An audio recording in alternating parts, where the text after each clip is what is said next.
From CERN, where he's a research engineer, and he will talk about the automation of fault-tolerant RISC-V. Over there.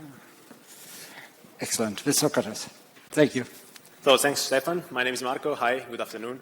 Today I'm excited to show you our project at CERN on our SoC generator platform for highly fault-tolerant systems. So first, a couple of words about CERN. So as you might know, we are one of the biggest, if not the biggest, particle physics laboratory in the world. CERN is located in Geneva, close to Geneva on the border between France and Switzerland. And most of our experiments are in the field called high energy physics, where we mostly accelerate particles at almost the speed of light and then make them crash into each other. We then take 40 million pictures per second of these collisions in order to analyze them with particle detectors that you can think of as like huge cameras, as the one you can see in the picture. In the red square, there's a person for scale. The physicists then take this data and they can do all sorts of experiments like understanding how the universe was born or finding new particles and stuff like that. So as you can imagine, this is not a super easy task.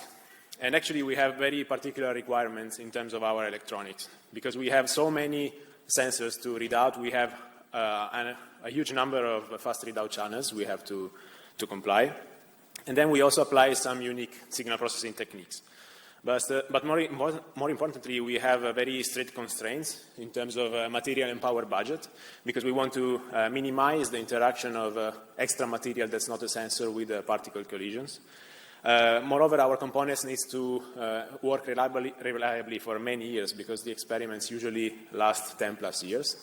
But most importantly, we have an extremely high radiation environment. So the electronic needs to be extremely fault tolerant.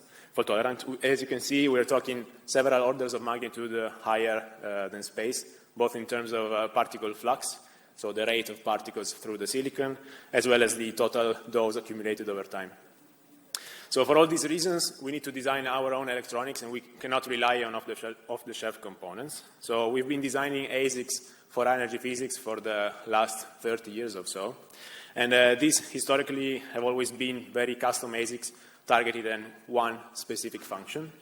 But with the coming upgrades of the accelerators and detectors, this is not going to be feasible anymore, because the ASICs will become more and more complex. They need to perform more complex functions. So they will need to be implemented in more scaled-down technology nodes. And for research, this is going to have very, very impactful development costs. So the solution we propose is to move away from very specific ASICs to more programmable and still fault-tolerant system on chips. This will give us a quicker prototyping of the systems, an overall faster design and verification turnaround time. In the end, a smaller total number of ASICs that can be repurposed for different applications.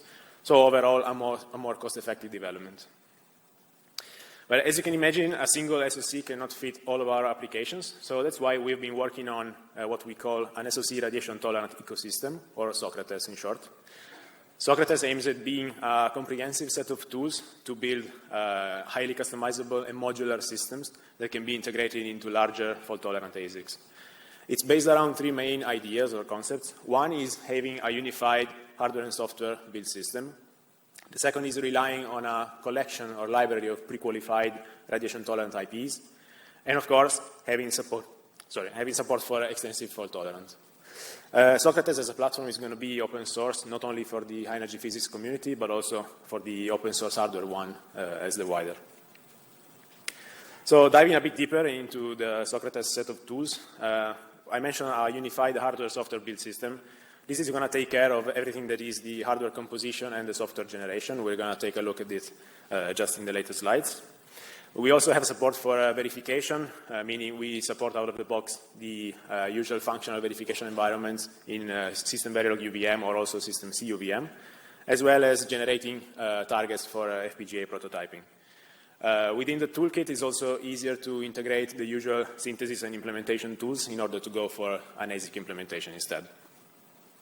As you can see, some of these points are well advanced in the developments, while others are in progress or future developments, but most of it is pretty much ready. I also mentioned fault tolerance, and this is the most important point. So for this, we have support across the board. In terms of hardware, we support also fault-tolerant interconnects to connect between the different IP blocks. And also, if you choose to do so, an automatic way to apply triple modular redundancy on selected IPs. Triple modular redundancy is a pretty common technique for fault tolerance against single event upsets, for instance. In terms of software, we would like to analyze, this is more for the future, some kind of software fault tolerance techniques as well. For the verification side, we support out of the box a fault injection framework that can simulate these bit flip faults as you can get in the real application to verify that your fault tolerance techniques are correctly applied, as well as formal verification of the triple modular redundancy on the logic. So SoCMake is our own developed hardware-software build system. As you can probably tell from the name, it's based on CMake, widely popular software build system. This is based around a description of the SoC written in systemrdl. Systemrdl is mainly a register description language, but we adapted it a bit to be able to be used also as an overall top-level description of the system. So the build system itself does what any software build system usually does. So it ensures correct tracking of the dependencies between the different libraries, as well as ensuring reproducible builds. But having modified it also for hardware libraries, we can easily swap different IPs to build different modular systems. So this is a quick prototyping kind of tool as well. So based on the central systemrdl description, SoCMake is able to generate a different number of outputs calling a set of tools and plugins, namely the pickrdl toolchain, which is Python-based. And these outputs can be used for different kinds of targets, from simulation to FPGA emulation to ASIC implementation and so on. SoCMake is the major component of the Socrates platform, and it's already open source and available on GitHub, so please go take a look at the following link if you're interested. But this is not all code, or no, it's not only on paper. We actually submitted end of last year a silicon prototype called Triglav. This is the first demonstrator chip for the Socrates platform. As you can see, it's a pretty simple SoC. There's nothing too fancy about it. But the particular thing is that we applied a lot of fault tolerance techniques to be sure that this is going to be radiation tolerance in the end. Radiation tolerant. So, for instance, we took the open source IBEX core, but we heavily modified it because we applied triple modular redundancy at the register level, triplicating actually at the logic level. The same has been done for a number of peripherals, which we also took from the open source available community. For the peripheral bus instead, as well as for the memories, we heavily adopted ECC for the protection against faults. Being a test chip, this SoC has a lot of debug features like redundant booting mechanisms and error counters, dedicated debug outputs. The chip has been implemented on a 28 nanometer bulk CMOS technology. It's around 2 millimeters squared, and the target frequency is 250 megahertz. So now let me take Triglav as an example to show you what the SoCMake build system can actually generate. So you start from these inputs. On the left, you can see the IPs you want to include in your SoC. For instance, we have a UART and a PLIC, but you can have whatever else.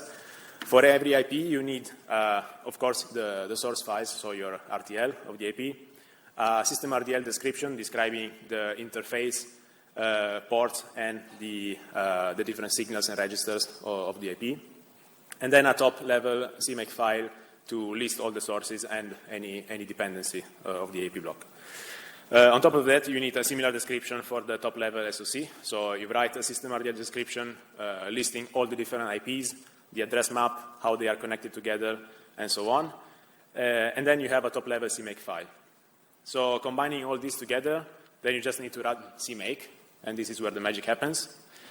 In output, you will get all sorts of things. For instance, as I mentioned, the generated Verilog file of the top level of the SoC.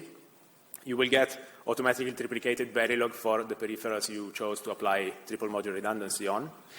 On the software side, you will get automatically generated the linker script for loading the code into memory, the peripheral hardware abstraction layers, as well as some accessory things like block diagrams, documentation, and so on. So this was just a very quick example of how SoCMake works and how the tools in the platform are combined. This is nothing too fancy, as you saw. There's no fancy AI, there's no super high performance stuff, but this was just to give you yet another example of how RISC-V and the open source hardware community as a whole allows also research institutions like CERN to be able to tackle their own challenges in their own specific fields, albeit maybe a bit unusual and not so common like fault tolerance in our case. So for the future, we want to test the Triglav chip that is actually about to come these days while I'm here, to get a baseline of its performance radiation and see how it performs to qualify the tools. Some of the things, as I mentioned, are still a bit of a work in progress, so we want to polish as well all the tool set and prepare an initial release to get the community involved, and also all of you if you're interested.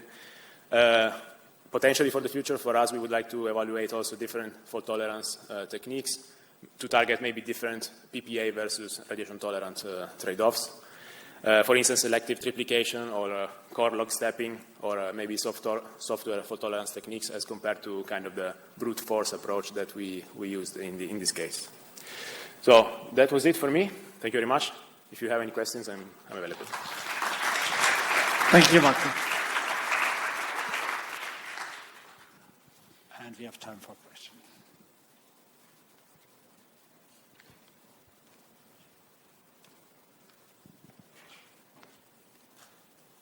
Any question?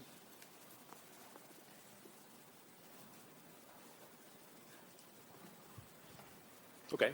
Let's take the speaker again. So, thank you. Thank you very much, Marco.